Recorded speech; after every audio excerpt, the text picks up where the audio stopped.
So you want to be happy?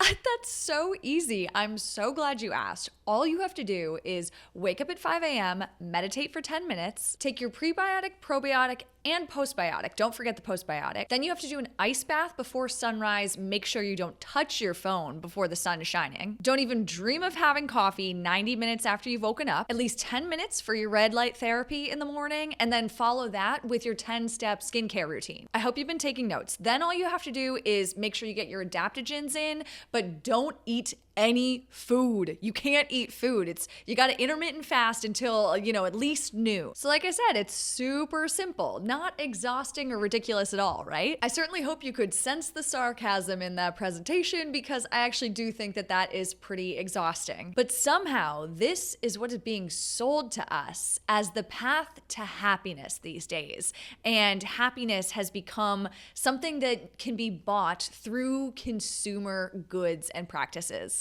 What causes me pause in this rise of optimization culture that is also really tied in with consumer culture is that I wonder if true fulfillment and contentment and happiness, does that really come from making sure you take your magnesium before bed and then having your bone broth first thing in the morning? Or have we started to take self-improvement too far? Are we actually optimizing for happiness, or are we falling into a consumeristic trap? Let's unpack this together. My name's Cassidy, and on this channel, I talk about intentional living and developing our relationships with social media and technology. So if that sounds up your alley, then you're in the right place. Subscribe to follow along. So how did we get here? It can't just be me, but it feels like there's been this rise in what I would call optimization culture. Like there is absolutely a boom in everything in terms of self-improvement. Like we've seen biohacking on the rise. Wellness trends are coming in and out so quickly. There's also this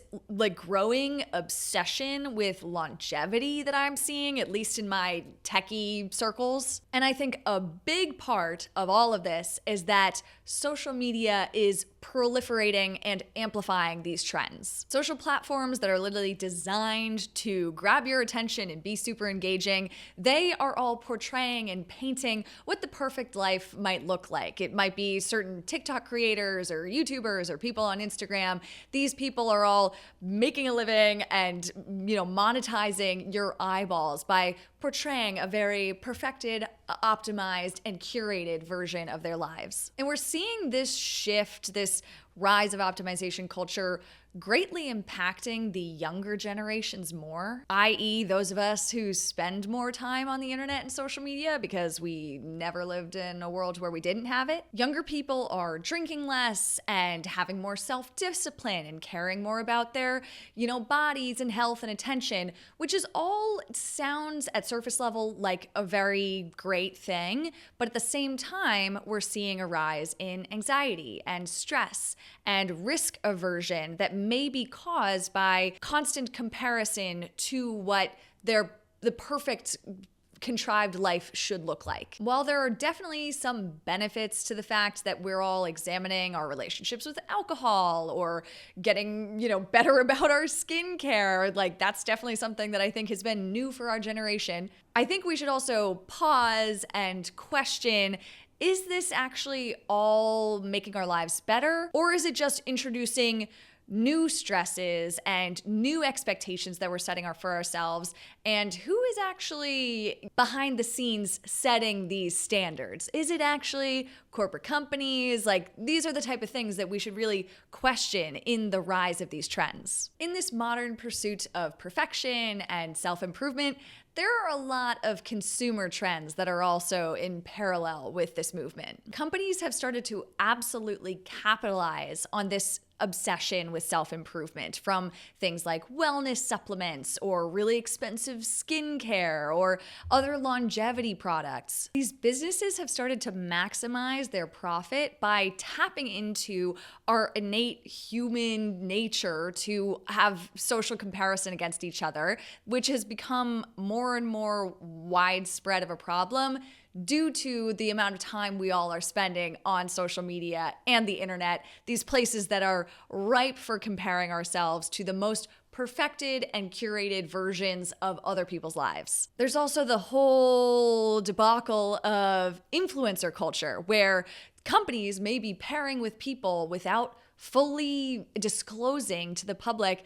that they are doing so. And these people online, these influencers, these creators might be pushing certain products that they're not actually using. And people who are desperate for clearer skin or whatever it may be, whatever your specific insecurity that these social media companies will prey on, this sort of covert marketing is becoming more and more prominent. And while people are trying to, like the industry is trying to crack down on it, it is so rampant. We're all trying to live healthier and live longer and just be better versions of ourselves.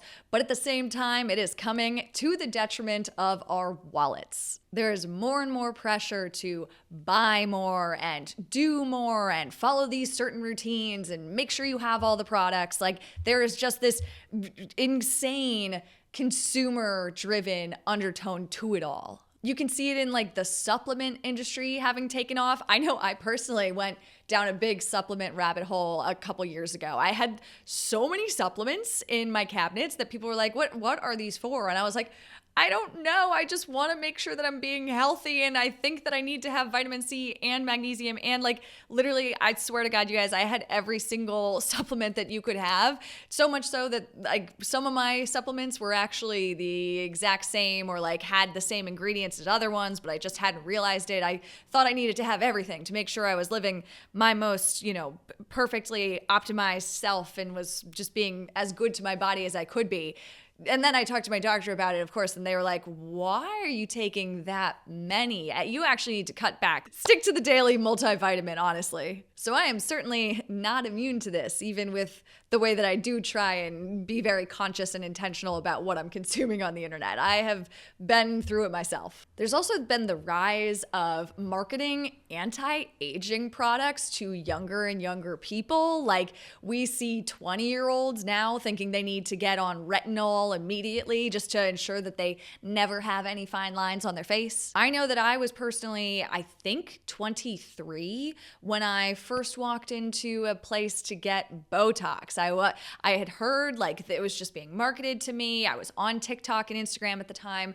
I thought that I needed to start getting preventative Botox at 23.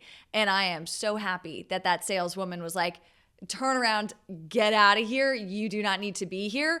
I know other people who did not have such a kind saleswoman that they were talking to that day and started doing preventative Botox way early just because this is what's marketed to us. It's these products. It's the retinol. It's the Botox. It's everything so early. Like, you will see kids going into Sephora, like 15, 12-year-olds going into Sephora looking for their drunk elephant. There's things like ice rollers and red light therapy and doing cold plunges. And while some of these are definitely actually good practices, like some of them are science-backed, it's the bigger, broader societal pursuit for potentially for happiness in the forms of all of these other just like products.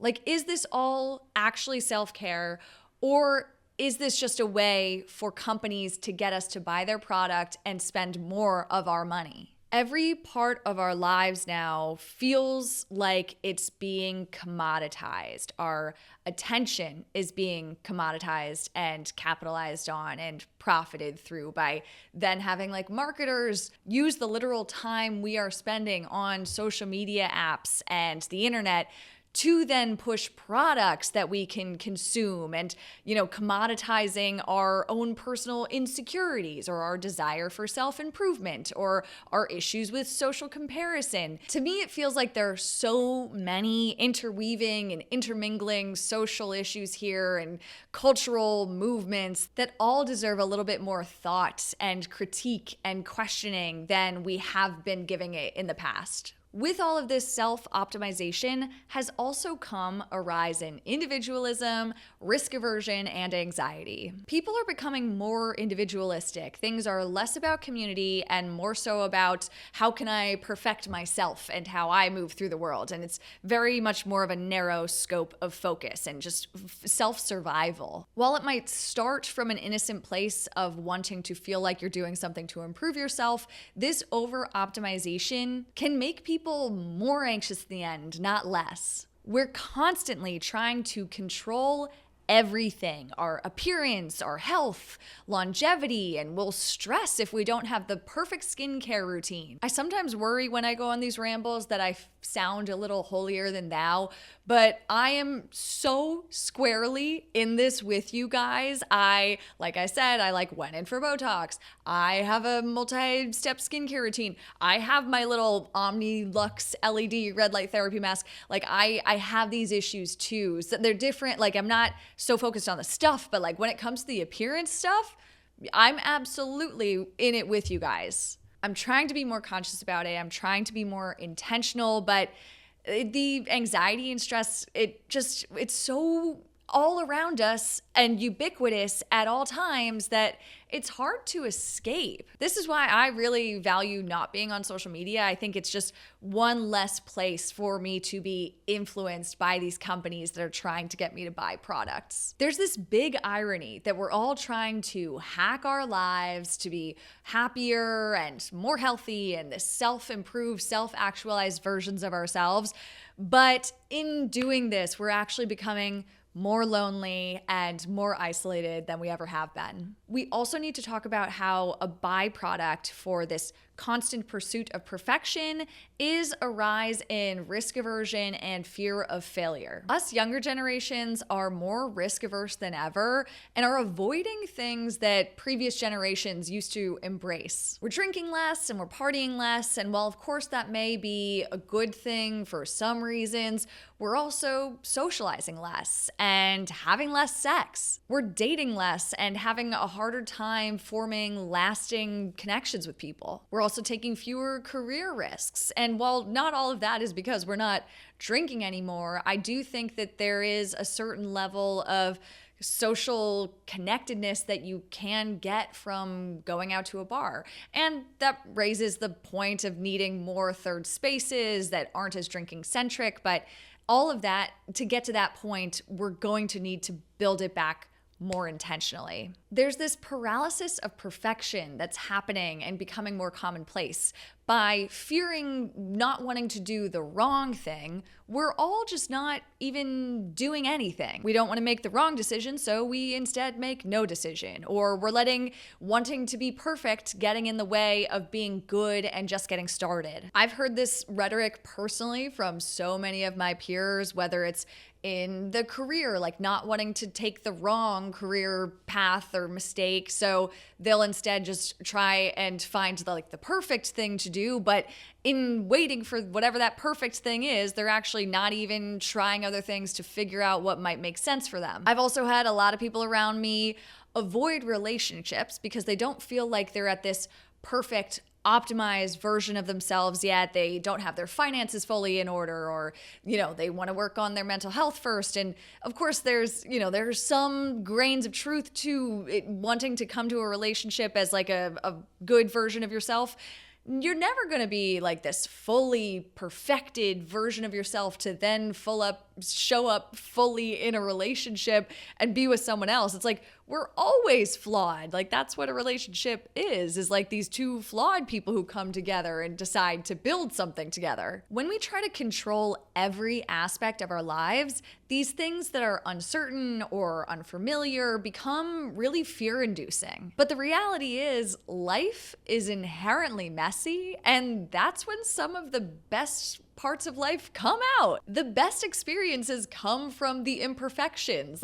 There may have been that time where you broke down on the side of the road on the way down to a rave in the desert, and then the tow truck driver picked you up and fell in love with you, and all of it was just this a series of unfortunate events, but all of that was also a story that you'll be telling for the rest of your lives. Okay, that is of course an actual story of mine, and I could maybe tell that at some other point in time. But you get what I'm saying. Life is messy, life is silly. We have to embrace the fact that we have to embrace the imperfections. True happiness won't be found in this perfect, optimized version of your life that you think you need to have. I personally believe it comes from having a sense of connection and building community and being really comfortable being in the present and embracing the now, embracing this current moment and this current season of life that you're in this current second and this current day. Every single day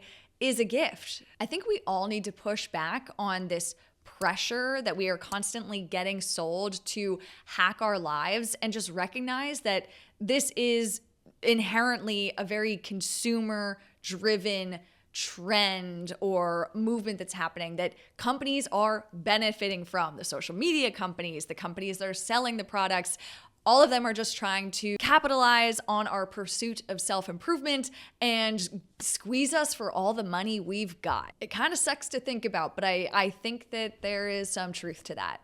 Right now, in this moment of time, in this day and age, in this world that we're living in, I think that social connections and trying to form deeper, meaningful relationships with people are so much more important than whether or not you have your bone broth in the morning. These companies are going to continue to try and milk us for our money, get into our wallets, and isolate us more and more because that's how they can profit the most.